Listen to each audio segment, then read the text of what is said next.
Welcome back, everyone, to another segment of the Educational AD Podcast. We'll be right back with today's guest, but as always, guess what? We're going to give a shout out to our sponsors. Now, every single one of these companies I used as an athletic director, they're all great companies. They just happen to be sponsors. I think you would benefit by using them. So listen to our commercial shout outs. Just take 3 minutes, then listen to our interview, and then go and visit these sponsors. I'm telling you, you're going to be glad you did. Here we go. We want to say thank you to our good friends at Snap Raise. Have you ever done a fundraiser, spent weeks and weeks, and then been disappointed in the results? Well, those days are gone. Go to snapraise.com. It's hands down the best online fundraiser out there. We used it at our school because it works. Go to snapraise.com. You can check out their other great platforms, but if you're looking for a fundraiser, you just found it. Go to snapraise.com. We also want to say thanks to Hometown Ticketing. Hometown is the leading digital ticketing provider to schools and colleges. And whether it's more support, more security, more customization, the Hometown team is here to help you make the best online ticketing solution. Go to hometownticketing.com. It's digital ticketing that offers more. We'd like to thank Vital Signs Wall of Fame. If you're looking for a really cool way to display your school record board for all the teams, for all the different events, or show off your school's Hall of Fame, go to Vital Signs Wall of Fame and take a look at their interactive touch screen video consoles. It's also a great way to showcase your school's unique history and brag a little bit about your proudest moments. The website is vitalsignswalloffame.com. Check them out today. We also want to thank Ohio University and their online masters in athletic administration. Now, my assistant athletic director, along with thousands of others, got his master's at Ohio University. It was a great experience. It's totally online, very affordable, just 20 months. And you also get 11 NIAAA leadership training courses at no extra charge. To get more information, just go to ohio.edu/info/MAA, the Ohio University Online Masters in Athletic Administration. We want to thank Gipper for their support. You know, your students are on social media, and if they're not seeing content that celebrates their accomplishments and promotes your program, you're missing a great opportunity. Go to Gipper.com. It's used and trusted by over 20,000 high school and college programs.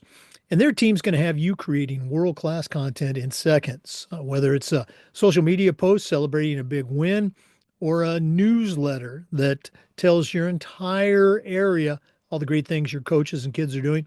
The Gipper team will get you going. Go to Gipper.com. Don't forget to mention the podcast, Gipper.com. We also want to say thank you to Sideline Interactive, indoor score tables and video boards. You heard me say many times that our Sideline Interactive indoor score table was a game changer for us. Don't forget to check out their video boards, both indoor and outdoor. It's just another way to add to your game day experience and promote your athletes. And oh, by the way, hey, sponsorship messages can go up there too. Go to Sideline Interactive, indoor score tables and video boards. Schedule a live web demo today. We want to say thanks to our good friends at Home Campus.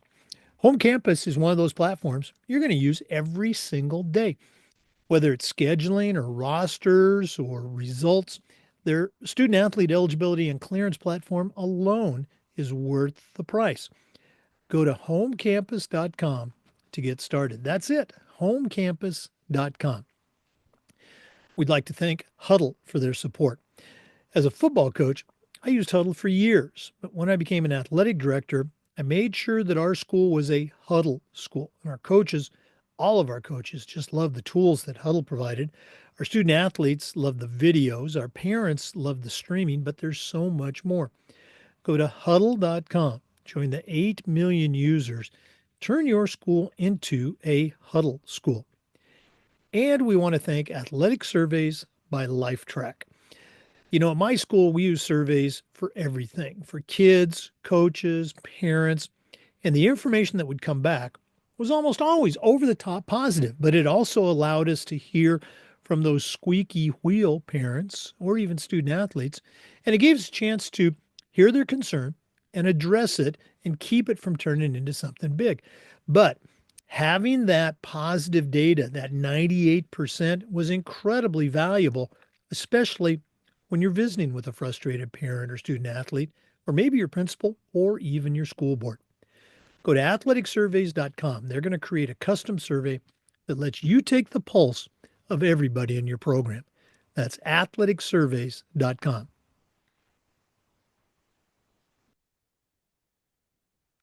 Welcome back, everybody, to another episode of the Educational AD Podcast. We're going out to the great state of Washington, and we're going to be visiting today with Jennifer Petersen. Jennifer has an incredible background in athletics. As an athlete, she was a college coach, she was a high school athletic director. She's got a lot of things going on right now. She's a strength and conditioning specialist. She works with 3D Athletics and her own company, JP2 Athletic Development. And, oh, by the way, she's the director of coaching initiatives and strategies for the University of Washington. Very excited to hear about all of that and more. So, Jennifer Petersen, welcome to the Educational AD Podcast. Awesome. Thank you. Thank you for having me. Well, you and I, we have a mutual friend that we kind of got semi-connected to, so we appreciate that. But let's go ahead and jump into your interview. We always like to let our listeners have a chance to get to know our guests. So give us that quick bio, where you were born, where you grew up. Maybe take us up through your own high school and college days, and then we'll take a break. What's the Jennifer Petersen origin story? Yeah, I was born in Seoul, Korea. I was adopted and came to the States when I was like 4.5 months old. Adopted to an interracial family. So my dad's from the Midwest. He was a college baseball player, really active, sports sort of driven family. My mom was a first generation immigrant from Korea. Grew up in the Title IX era, so she wasn't really accessible to sports, but did a lot of extreme sports. She loved to skateboard, snow ski, water ski, kind of all of those things. So all of that was sort of around growing up. We had like your traditional sports, and our family would play, pick up hockey games in the backyard or on the lake while we were in Minnesota. And then, you know, loved to be on the water, in the snow, all of those things. Parents divorced, and so we came out west at a pretty young age. And then, being in a single parent home, we needed things to do, right? Like my mom needed to have us involved in organized activities. So we played every sport under the sun, soccer, tennis, baseball. We snow skied. We did kind of something to keep us involved after school every day. I gravitated towards martial arts. So I did Taekwondo at a young age and stayed with that through like middle school. And then, baseball was pretty big in our family. So my older brother was a baseball player. Picked up softball pretty competitively, played basketball, ran track through middle school and high school, and then really just kind of stuck with the baseball softball thing. There's something about the game. It's, the intellectual sort of nature of it, the pace of it, and played softball through college. So yeah, just really sports kind of became part of my identity, right? Like it was who I was. I surrounded myself with my teammates, sort of became my second family and my second home away from home. So yeah.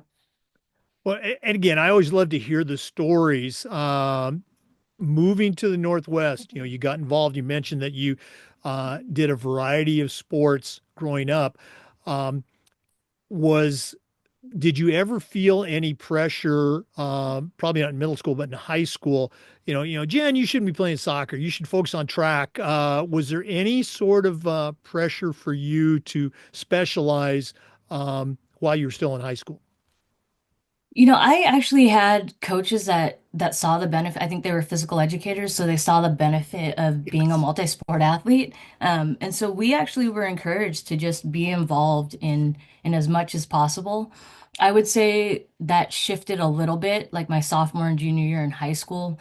Women's basketball was pretty big at my school, and so at that point, that's when they want you to play summer league, and kind of year-round AAU basketball. At the time, I was playing travel softball, and so those kind of conflicted. And so that's the point where I sort of specialized and dropped to a single sport. But that was my senior year in high school. So up until that point, I was able to maintain sort of all the activities that I wanted to explore. Oh, that's great. All our listeners, our athletic directors, they're right on board with that multi-sport experience. Um, Looking back to that senior year, you're focusing, on softball. Of course, you're playing travel ball. Um, were you thinking about the next level? Was the recruiting intense? Was it casual? What's your memories of that time? Yeah, I wasn't a highly recruited athlete. I mean, I was a middle infielder. I'm pretty undersized for a college shortstop, second baseman. Um, I was good at the high school level, but I wasn't talented like on the national scene. Um, I was also a first generation college goer, so first in my family, youngest of all the kids to graduate from college, and so the whole recruiting that whole process was fairly new. And so I got a late start on it. I kind of reached out to some coaches after I noticed some like community college coaches hanging around our games. Seattle U was starting their program back up the year that I graduated, and so had some communication with their coaching staff. And that's what sort of sparked the interest. And I reached out to a couple of local schools, kind of all sizes. Had the most interest from the University of Puget Sound. And so at the time they were an NAIA school, and had an opportunity to play there. I didn't know much about the school, honestly. Applied, got in, and kind of the rest is history from there. Now, again, I shared with you, I grew up, went to high school in Southwest Washington. My Mhm. college was Pacific University down in Forest Grove, Oregon. So I know all about UPS and Pac Lutheran, Yes. all those schools. Um, when you got to University of Puget Sound, and these are my words, not yours, were Yeah. you, the hotshot freshman? Were you, oh no, this is college. I got to get better at this. What are your memories of that time? Yeah, so I came in, I injured my ankle. It was a pretty severe sprain. I tore some ligaments in my left ankle in the semifinal game at the state championship my senior year. So I came into fall ball and the start of my collegiate career on crutches. I wasn't able to walk or weight bear. So I came in and was kind of thrown into the rehab scene, got to know the team, got to just kind of be a college student, and didn't really understand the level of competition or the level of commitment at that level. And had a hard time my freshman year. I really struggled. I had a hard time, making team meetings and following all the team policies. I actually got suspended, was on academic probation and left and didn't play my sophomore year, and then had to rejoin the team as a junior and played my final season as a grad student. So yeah, it was a tough transition for me. Definitely was not the hot shot. I was kind of the mess up, I think, on the team, but had great coaches and great professors around me that helped me kind of figure it out. All right. Again, these next words are my words. Hearing the journey that you had, from injured to academic probation, coming back, and finishing with the team. Did any of that experience, that big chunk of 4 years, how much do you think that impacted you becoming a coach, becoming an AD, and becoming a strength and conditioning specialist? Yeah, it was paramount. I mean, I went into school thinking I wanted to either go into accounting or potentially physical therapy, right? Like UPS had a great PT school. At the time, I had no idea. Teaching wasn't on my radar at all. I declared as an exercise science major. Going through my rehab, I got really into the athletic training side of it, just understanding how the body works. Fell in love with my major and decided to shift gears. So around the time that I rejoined the team, and I was pretty into like my workout regimen, doing a lot of preventative care just for my ankle and from some other injuries. Um, Started to think about the performance side of sports. So what do you do from like an injury prevention standpoint, sports performance standpoint? And started gravitating towards all of the strength and conditioning aspects of our major. Around my junior and senior year, I was able to work with a strength coach that kind of turned me on to what that world was and sort of what you needed to sort of excel in that field. And just started going from there. So I think I'd always been sort of in a leadership role on the teams that I played on. So, like as a captain or in like a leadership council. And so that kind of helped. And then I had a professor in one of my courses my junior year that talked about how you know you're passionate about something if you light up and you get energized every time you do it. And for me, that was coaching. It was working with my teammates. It was working with younger athletes when we did camps. And it sort of dawned on me. I had sort of an aha moment. Well, maybe I should go into teaching and think about education. So, Boy, I just love hearing that. That's very similar to, my awakening, if you will. I like to say that injuries and lack of talent kept me out of the National Football League. But I loved, the sports. I love teaching. I love coaching. Oh God, you can get paid for this. So yeah. very cool. Let's go and take our first break. We're visiting today with Jennifer Petersen. I forgot to mention she is a CSCS, Certified Strength and Conditioning Specialist. If you're not familiar with that term, it's probably one of the most demanding certifications out there. And she's a ton of other things. We're going to hear about all of that and more. Please stay with us. This is the Educational AD Podcast. We want to take a moment and say thank you to Snap Raise. Have you ever spent weeks and weeks with a fundraiser and then been disappointed in the results? Well, those days are gone. Go to snapraise.com. It's hands down the best online fundraiser out there. We used it in our school with great success because it works. Go to snapraise.com. You can check out their other great platforms. But if you're looking for a fundraiser, you just found it. Go to snapraise.com. We'd also like to say thank you to Hometown Ticketing. Hometown's the leading digital ticketing provider to schools and colleges. And whether it's more support, more security, or more customization, the Hometown Ticketing team is going to help you make the best online ticketing solution. Go to hometownticketing.com. It's digital ticketing that offers more. Welcome back, everybody, to the Educational AD Podcast. Once again, our guest is Jennifer Petersen. She's the Director of Coaching Initiatives for the University of Washington. Jennifer, you took us up through your journey, high school, University of Puget Sound up there in the great Northwest. Um, what was it like post college? Very few of us, get to start right out of college in our dream job, whatever that may be. What were some of the stops in your journey that's now brought you to the University of Washington? Yeah, I didn't know what my dream job was going to be coming out of college. I knew I wanted to teach, I wanted to be a coach, I wanted to do some strength and conditioning, so some personal training.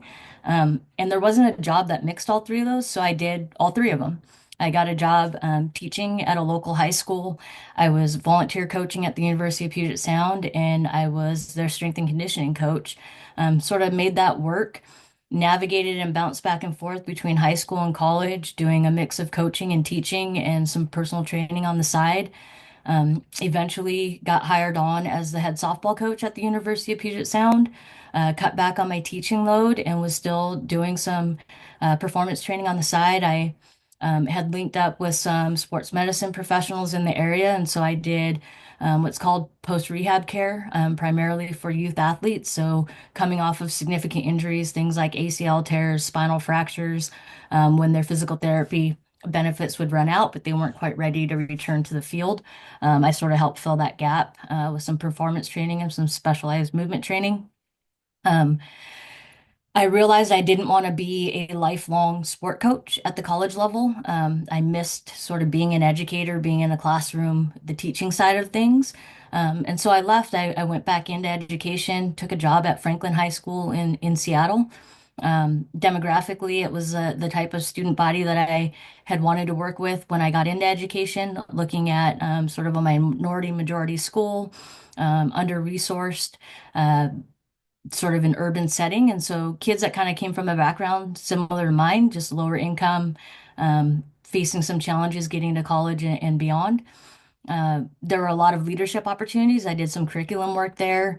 I had an opportunity to be the department chair. I worked with OSPI on their health and fitness cadre, and so it gave me some opportunities to break into admin and leadership in the educational field. And so it was a great next move for me after being the athletic director at a high school in a large urban setting for a few years. I ran into a lot of challenges, right? Like just as far as program development, eligibility, equity across the programs, um, and found that there were certain barriers I couldn't address as a building AD. Went back to school. I took a job as a strength and conditioning coach at Seattle University, primarily for their tuition remission benefits and a chance to go after another master's, potentially start my doctorate. Pandemic hit, kind of threw things for a loop, sort of put a little wrench in that plan. And so I decided to come back to Franklin to help them return out of the pandemic, getting athletics back up and running, returning kids to school. It was a short-term contract. It was a young, 1 year temporary contract. And towards the end of the year, I wasn't quite sure what I wanted to do. So I just started reaching out to my network, asking, if you hear of any opportunities, AD jobs coming open, I'll be looking. Um, I reached out to Hannah Olson, the director of the Center for Leadership and Athletics at the University of Washington. And she said they may have an opening. It was a former colleague of mine. We had partnered together on some different projects throughout the years. And they do incredible work, which we'll get into here a little bit later. And it was just a great opportunity. So I left Franklin High School after being there for a total of 7 years across two stints, and now at the University of Washington. Yeah, COVID really threw a lot of us for a loop. Um, I'm curious. I'm going to put you on the spot here. You became the department chair, you were the athletic director, and obviously, it was early in your career.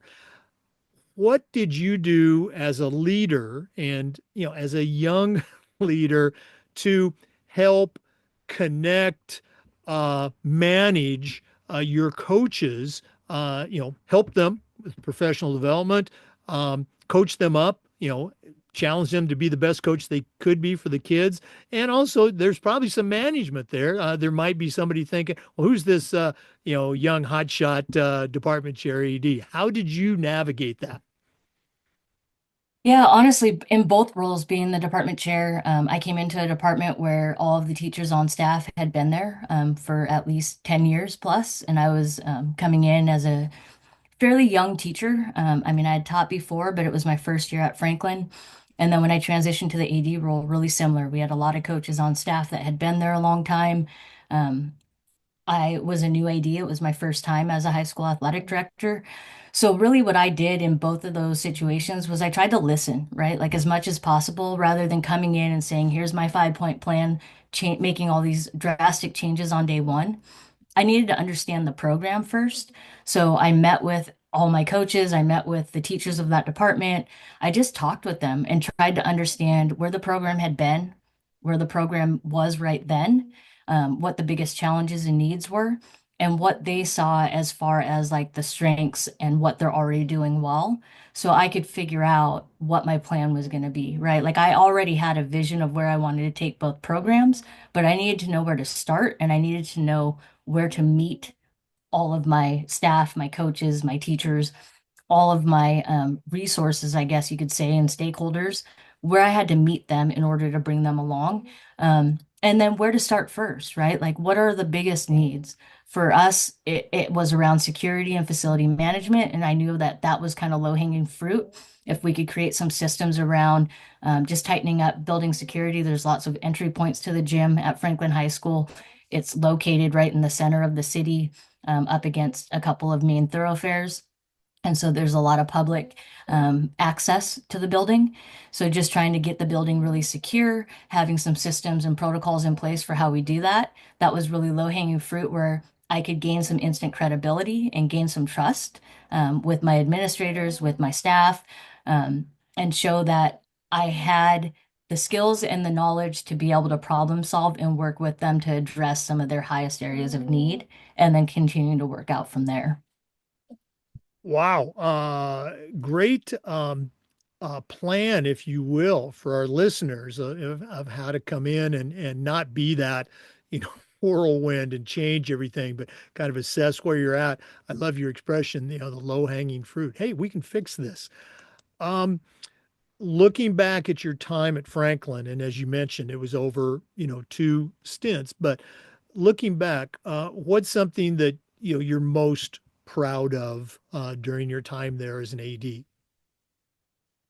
I think, honestly, I would say the relationships that I built, like I built some really strong relationships with the coaches that I had hired that I came in and when I took over as the AD, and people that I'm still in contact with now. There were a couple of projects that I had started to launch when I was first at the athletic director at Franklin High School. And then when I left before the pandemic, we just hadn't gotten to realize both of those projects quite yet. So in the year that I returned after the pandemic, one of them was a facility upgrade. So just updating our weight room, our gym, which it's a pretty old building. So updating some of the components of the gym and the flooring and some of the logoing. We received a huge grant from the Cal Ripken Senior Foundation, and we were able to upgrade some of those facilities. And then a second, which is probably what I'm most proud of, is we secured another grant in order to run a free physicals program. So one of the biggest barriers for our student athletes was lack of medical insurance and just lack of sort of the resources to be able to go and get their sports physical in time to be eligible to practice on day one. So we were trying to get kids compliant going into weeks 2, 3, and 4 of each season, and they're missing so many games and so much of a high school athletic season that way. So we partnered with our school nurses and some of the providers in the area were able to compensate their time and then cover some of the resources that were needed in order to have basically a clinic, like a pop-up clinic where kids could come and get their physicals done on campus for free. Oh, wow. I mean, all of those are great toolbox tips. Save something for the toolbox at the end of the podcast. We're going to take another quick break, but we're coming back with Jennifer Petersen, certified strength and conditioning specialist. She's the director of coaching initiatives at the University of Washington. That's what we're going to focus on in our next segment. So please stay with us. This is the Educational AD Podcast. We'd like to say thank you to Vital Signs Wall of Fame for their support.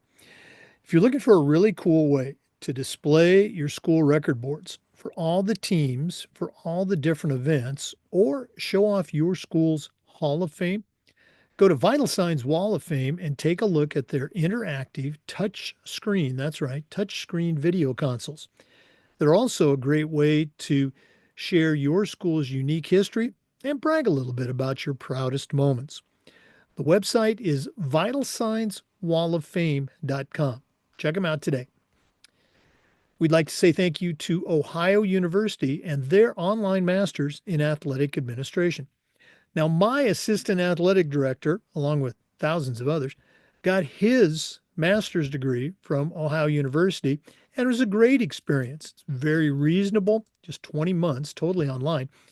And while he was earning his master's, you also get 11 NIAAA leadership training courses at no extra charge. To find out more, just go to ohio.edu/info/MAA, the Ohio University Online Masters in Athletic Administration. We also want to thank our good friends at Gipper. Now, your students are on social media, and if they're not seeing content that celebrates their accomplishments and promotes your program, you're missing out on a great opportunity. Go to Gipper.com. It's used and trusted by over 20,000 high school and college programs across the country. And the Gipper team is going to have you creating world-class content in seconds. Maybe it'll be a social media post celebrating a big win.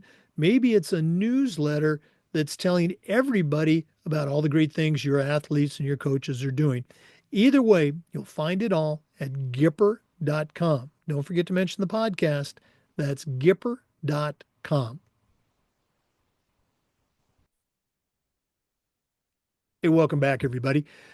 Jennifer, you took us on your journey post college, and you kind of alluded to how you ended up where you're at now, at the University of Washington. So, share with our listeners, what your position is, what you do. I know it's all encompassing, and I guess why they should care about some of the programs you have at the University of Washington. Yeah, so like I mentioned earlier, I was looking for a way to sort of have a broader reach as far as impact with regard to things like equity in athletics, especially at the school-based high school level. And the University of Washington Center for Leadership and Athletics, they are very involved in research, academic programming, community engagement, and coaches education. And so they're one of the primary coaches education providers in our area.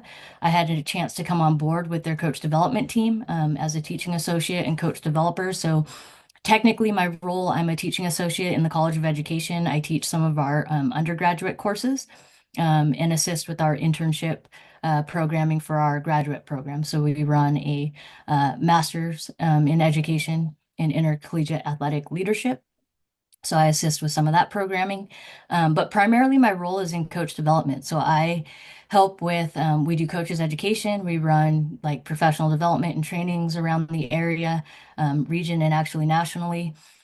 We develop curriculum and online courses and content for coaches education. So a project that we just wrapped up was part of a grant through the Million Coaches Challenge. We developed two free online courses for coaches within our state. They're available for free to all coaches. The first one is also available on the NFHS Learn platform, is also for free for coaches to take. Both courses are, we call them like the foundations of coaching. So the first one looks at like the power of sport, sort of your responsibility as a coach and the impact that you can have on a young person, as well as the potential to do harm if it's not done well. And then the second course, which will be up and live on the NFHS Learn platform, likely by spring, is about adolescent development and then supportive coaching strategies to help athletes sort of navigate all of the developmental challenges physically, mentally, cognitively, socially, emotionally, and things that they're going through, especially during that middle school, high school age range. So really that's kind of the work that I'm deep in right now. I also help oversee some of our coaching initiatives that are focused on equity. So we ran an initiative that supported women and non-binary coaches across our state. It was a cohort-based model. It's a one-year experience, creating a shared learning community, but offering some professional development alongside that, um, trying to increase the number of women and non-binary coaches in our state, but also helping to retain them. So we know that a lot of the women coaches in our state leave coaching within 2 to 3 years of coming into it, and looking at ways that we can help them navigate some of the challenges of being underrepresented um, in the coaching field. Boy, I love that. Coaches education's just something that really gets me going. All right, I've got a long, convoluted question here. Okay. Okay. You talked about, undergraduate, graduate curriculum. I assume professional development is there too. What's your situation with, let's say, the Washington Activities Association, Washington coaches, Washington ADs? Here in Florida, there is currently, and somebody's going to correct me on this, but I'm mostly correct on this. There really isn't an ongoing, let's say, requirement for coaches to continue to, take courses. And there's no incentive. First of all, they're probably paid worse than any state in America as far as coaches. We can talk about coaches' salaries later. And if you're an off-campus coach, if you're a walk-on community, a lay coach, whatever you want to call it, you have to, have your first aid certificate and things like that. But for some schools, some school districts, if you teach or work on campus, there's just no incentives or requirement to continually take professional development. So, what's your situation in Washington? And if it's as bad as Florida, how do you reach out to coaches to get them to take your courses? There, I told you it was long. Yeah, no, it's a great question. And in the state of Washington right now, there are some requirements around coaches education and some continuing education requirements as well. So certain number of clock hours that need to be met every 3 years. And part of the courses that we developed were part of a grant process in order to sort of increase the level of coaches education across our state. Part of that was developing the curriculum, so having content that's research-based, evidence-based practices available and accessible to coaches. So making sure that it was free was a huge component of developing those courses. And both of those courses help to fulfill components of the continuing ed coaches education requirements within our state. Um, as far as I think one of the biggest challenges, right, and this is attention. Otherwise, coaches education would be required across all 50 states, right? Like um, it would be a baseline minimum requirement as far as credentials and qualifications. And that's part of the work that we're doing right now with the Million Coaches Challenge is we're one of several organizations, part of a collective, trying to increase the standard of coaches education and the quality of coaching across the state or across the country for youth. And part of that is it really needs to be addressed from multiple facets, right? Like, so you talked about a mandate or having some sort of a requirement that sort of drives accountability and holds people to like a baseline standard or a minimum. It needs to be resourced, right? If we're going to prioritize the health and safety of our youth athletes, then we need to prioritize it and resource it and fund it. So if we're going to require coaches to take a certain number of educational courses or have fulfill some content requirements, we need to be able to provide that education to them free of charge or at least compensate them for taking the courses because they're not being paid, right? In order to be going out and doing this continuing education on their own. And then the content needs to be available. So there needs to be, right now, if you were to jump online and Google coaches education, a million resources would pop up. But how do you know what's quality, what's research based, what to put in front of your coaches as an AD? And so that's part of this is um, sort of filtering through, I guess, the mess, right? And figuring out, okay, here are the fundamental tools that our coaches need to know in order to keep kids safe, not do harm, and help them have a positive experience in youth sport. And so that's part of the work that we're doing. Right. And again, hats off to you and the organizations for doing that. And you are absolutely right. There's more than you can count. Uh, Coaches, resources, or even AD resources out there. Mhm. But there's really only two, let's say, nationally certified programs for athletic directors. It's the NIAAA, the National Interscholastic Athletic Administrators Association. Their curriculum leads to certification. That, let's say, more and more districts and more states are recognizing that when you achieve one of these levels, it's just like getting extra hours on the education standpoint in your school district. It deserves a salary bump. And for coaches, the National Federation has their level one, level two um, program of coursework and sport specific as well as best practices in coaching.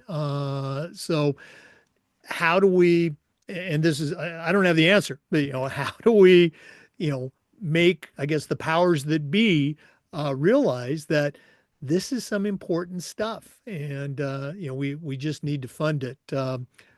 What you're on the front lines and you're actually doing something about it as an individual and through your organizations. What's your suggestion? What's your answer? How do we start to fix this? Yeah, I mean, I really do think it needs to be from both directions, right? So a lot of people will sort of argue that it's got to be a grassroots sort of approach from the ground up. Behavior change. Coaches need to be invested in their own continuing education. They need to want to take these courses. They want to improve their practice and become a better practitioner as a coach.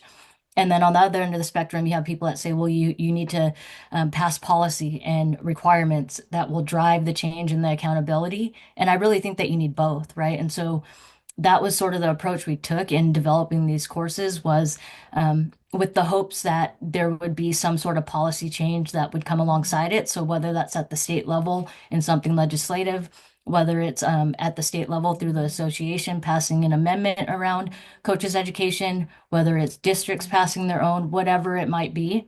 That's sort of out of our hands. We're not the policymakers there or the content developers. But with that, testing the course along the way with input from coaches and ADs and athletes. So, what is it that they're most interested in learning or feel like the gaps are in their practice, in their coaching? What is it that athletes see as far as needs across the board from their coaches, right? And that's where we addressed sort of the highest areas of need and interest with those first two courses. We're working on three more courses to kind of fill out the rest of that list. And then we tested the courses, right? So, how do you know if it's quality and if it's actually effective at changing behavior and knowledge and attitudes around their coaching practice? We tested it rigorously. So, looking at feedback from coaches along the way as they were taking different iterations of the course before we landed on the final. And so all of those things need to be in place rather than us just in the office one day shooting a YouTube video about, here's how you should coach eighth grade basketball. It's really driven out of the research that comes out of our center, what we know about teaching and learning, what we know about coaching in youth sport, and addressing those needs through some foundational sort of tools and strategies that we think all coaches, regardless of sport, need to know and be able to do. Again, I love it. That's why I got to get you back on the podcast at a future date. We're going to do this at the end of this episode, but if one of our listeners wanted to reach out and, pick your brain a little bit, whether it's about this issue or what we're going to talk about next, the strength and conditioning, or just add you to their network, what's the best way that they can connect with Jennifer Petersen? Yeah, I would just reach out by email, jpcscs@uw.edu. You can also jump on our website. There are ways to get in contact with us or get added to our newsletters at the University of Washington Center for Leadership and Athletics. So UW-CLA, if you do a quick Google search, it'll pop up. Yeah, those are the best two ways to stay connected. Okay. Well, we're going to take another break, but we are going to come back with more. I've told you already that Jennifer's a certified strength and conditioning specialist, does a lot of work in that area through her own organization and others. So let's take that break, but we're coming back. This is the Educational AD Podcast. We'd like to say thank you to Sideline Interactive indoor score tables and video boards. You've heard me mention many times our Sideline Interactive indoor score table and what it brought to our game day experience. Well, take a look at their video boards too, not only for your student athletes, the coaches, your fans, but your sponsors. Having those video boards up in the gym or even outside can really add to your game day experience. Go to sidelineinteractive.com. You can schedule a live web demo to see their scoreboards and their score tables in action. That's sidelineinteractive.com. We'd like to say thank you to Home Campus. Home Campus is a platform you're going to use every single day, whether it's scheduling or rosters, results. Their athletic eligibility and clearance platform alone is worth the price. To get started, just go to homecampus.com. That's it, homecampus.com. We also want to say thanks to Huddle. As a football coach, I used Huddle for years. When I became an athletic director, I made sure that our school was a Huddle school. And our coaches, all of our coaches, just loved the tools that Huddle provided. Our student athletes loved the videos, and our parents loved the streaming, but there's so much more. Go to huddle.com, join the 8 million users, and find out how to turn your school into a Huddle school. That's huddle.com.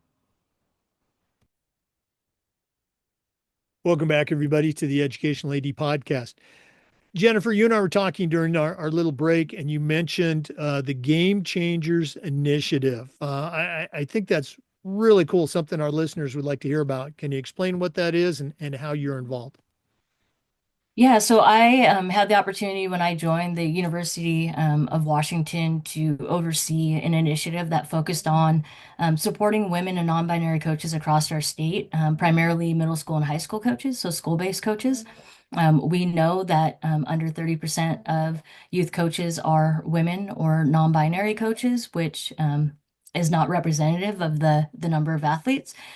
And so trying to figure out ways to support, provide professional development, but also create community to help retain coaches, not just new coaches, but existing coaches who have been around in and out of coaching for a long period of time. And so it was a grant-funded project. We used a cohort-based model. We selected 40 coaches across our state out of 250, 300 applicants each year. Um, Obviously, the grant was a huge part of the process in order to be able to eliminate some cost barriers for the coaches to participate. We stipend them, so we provided them a stipend in order to get a time commitment out of them. We provided some in-person and virtual professional development as well as community and networking. They did some monthly meetings and things virtually. And so obviously there are some resources involved with that. And so right now, we're in the process of searching for additional funding sources to continue on the Game Changers work. There's obviously a high level of interest with the number of applicants we had each year. Still a high level of need when you look at retention numbers and the number of women and non-binary coaches across our state. And so looking just for opportunities to continue the Game Changers initiative, whether it's in the same structure and format or likely moving towards a more sustainable model where we can build upon the first two cohorts and expand this network of coaching leaders across our state to help create a network and a shared learning community. Well, that sounds really cool. And again, the grant writing, that's an episode in itself.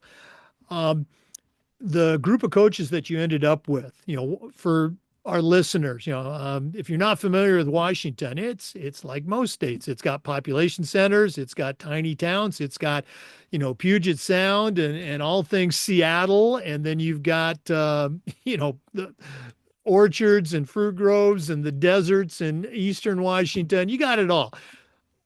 How did you feel about the group of coaches that you ended up with? Was it representative of Washington, or what are your feelings about that? Yeah, so for both the courses that we developed and for the Game Changers Initiative, we were in partnership with the WIAA, which is our state athletics association. And so we made sure that we selected a representative body for both projects. We wanted to make sure that we had coaches from both urban and rural centers across all classifications and sizes, public and private schools, demographics. We wanted a really diverse group of coaches. And then number of years of experience. So we wanted it to be representative of the state so that the feedback and what we were getting from the coaches as far as needs and interests were aligned with what our state needed most. Let's you mentioned feedback. Let's go and talk about that. I know the program it hasn't been around for 20 years, but what's some of the or have you gotten any, let's say, one-to-one personal feedback, either face to face or through an email? Hey, I love the course, or you should really do this. What kind of feedback have you gotten that you can share? Yeah, so we collected as much data as we could around both the initiative and the course development process, and we have some data around the first iterations of the first two courses. 97% of the coaches say that they felt like it benefited their coaching practice, and that they think other coaches and their peers should take it. They think that it would be beneficial for all coaches to take it, and think it should be a requirement. Is a lot of the feedback that we got. They found the courses to be the right level of content, but also the level of depth for like an online course in one sitting. So the feedback's been overwhelmingly positive for the courses that we developed. The Game Changers Initiative, really similar. Just by the number of applicants and the feedback from the cohort members, there's a lot of interest for it to continue on, that they want to have an affinity space, to have professional development and continued networking in community. Some of the coaches mentioned that they were thinking about leaving coaching, and because of the Game Changers Initiative, they have decided to stay on and look at pursuing some leadership roles. So some of them transitioned into AD roles during their time with us. So yeah, feedback's been really strong for both projects, and looking to continue on the work in both areas. Oh wow, that's so cool to hear. And now, I mean, you're definitely going to have to come back on the podcast so we can get an update, for that next iteration. Jennifer, this has just been so cool connecting with you, hearing about your journey. But we're not done yet. We always wrap up with the athletic director's toolbox. Now, you're not currently an AD, but you've sat in that chair, so you know the drill. We're going to take our last break. We're going to hear from Athletic Surveys, who sponsor this segment. And when we come back, I'm going to challenge you to send out a brand new athletic director on their first job, but I'm only going to let you put 3 items in their toolbox. So let's take that break. And when we come back, we're going to find out what Jennifer Petersen is going to put in her new athletic director toolbox. We want to thank Athletic Surveys for sponsoring the AD Toolbox segment of our podcast. And it's fitting we're in Washington today. Athletic Surveys is from Clarkston, Washington. You know, athletic directors already get feedback, but a lot of times it's from a very small group that just wants to complain. Athletic Surveys is going to connect you to that group so you can hear their concerns and hopefully address them. But they're also going to connect you to the 98% of your stakeholders that support your program. And having that type of data is incredibly valuable, especially when you're visiting with that frustrated parent, or maybe your principal, or even your school board. Go to athleticsurveys.com. They're going to create a custom survey that lets you take the pulse of everybody in your program. That's athleticsurveys.com.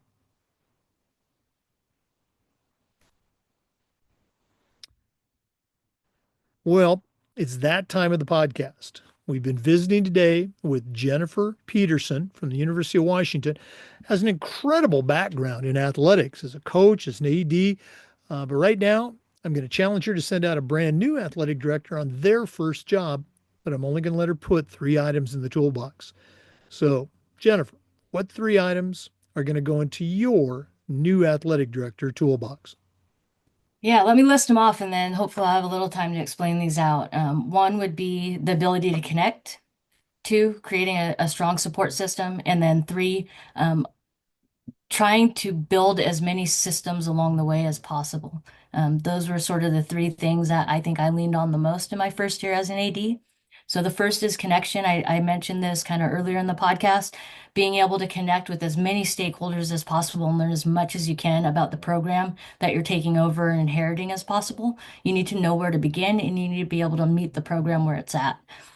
So leadership, your building and district leadership, other ADs within your league and district, your coaches and your staff. So not just your coaches, but your assistant coaches, your volunteer coaches, your event staff. So who's going to run your scoreboard for you? Who's going to be your gym manager? All of those things. You don't have a lot of money usually to compensate these folks. And so how are you going to be able to, add value to their experience, show that they're appreciated and retain them? So you have good people around your program. And then all of your support network, right? So who do you need to go to from like an operations and management standpoint in your building, in your district? Get to know your activities coordinator if it's a split position, right? So they're involved of like the associated student body, helping with purchase orders and those types of things, helping with managing facilities and big events together. And so you're going to be collaborating with that person a lot. I had a great rapport with our activities coordinator and learned a ton about just ASB regulations. So how you utilize money and resources at the high school level for an athletic program. And then your community and your alumni networks, right? So who are the businesses within your area, your boosters and your alumni networks that you can lean on for support and resources as you're trying to grow and develop your program. So that's the first one. Connect with all of your stakeholders. And then the second is create your own personal professional support system, right? So who are you going to turn to when you're trying to problem solve really on a daily minute by minute basis as a first year AD and you're putting out fires and you're trying to figure things out with your program or within one of your teams or trying to resolve a situation with one of your coaches? Who are some trusted ADs in your network that you can go to sort of think aloud and brainstorm? Who are some administrators that you can go to for support in that regard? And then who are some people when you're just having a rough day that will just kind of pick you up and remind you that you're doing good work and that it makes a difference for you to show up the next day?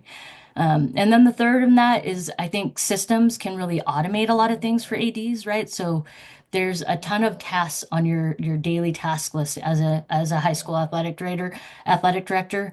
A lot of the promos and commercial breaks here have been different apps and software and technology.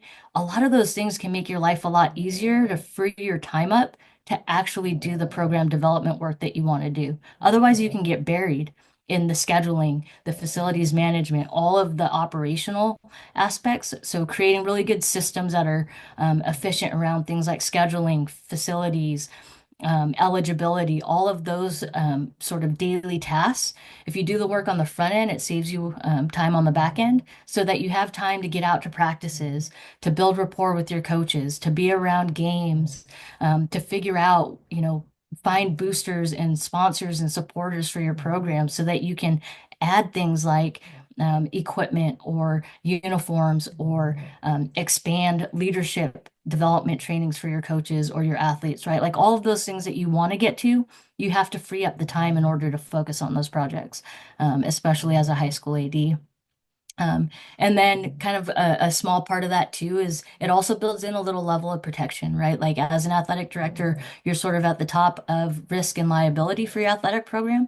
So having systems where you can track everything, go back and evaluate how your program's doing against, but also keeping records of everything, all of your communication, what you've done to try to improve things is huge. So having those systems in place can really protect you. Boy, spoken like a true athletic director from the front lines. Great stuff. And I love for each one, you actually, again, in true AD fashion, kind of branched out and added little sub tools on each one. That was a master class on the athletic director toolbox. Jennifer, thanks again for sharing with our listeners. All the best as we continue our march into the holidays. And seriously, we definitely want to get you back on the podcast for an update or who knows, maybe even join one of our segments. Awesome. Thank you so much for having me. I've enjoyed it, and I hope that there are some helpful tools and helpful information for ADs, new ADs, and experienced ADs out there alike. Oh, absolutely. We also want to say thank you to our listeners and remind you that we upload the Zoom recordings of all of our interviews to the Educational AD Podcast YouTube channel. We do this just about every day. We try to share stories along with best practices. So hopefully you'll come back and join us for the next episode of the Educational AD Podcast. We'll see you next time.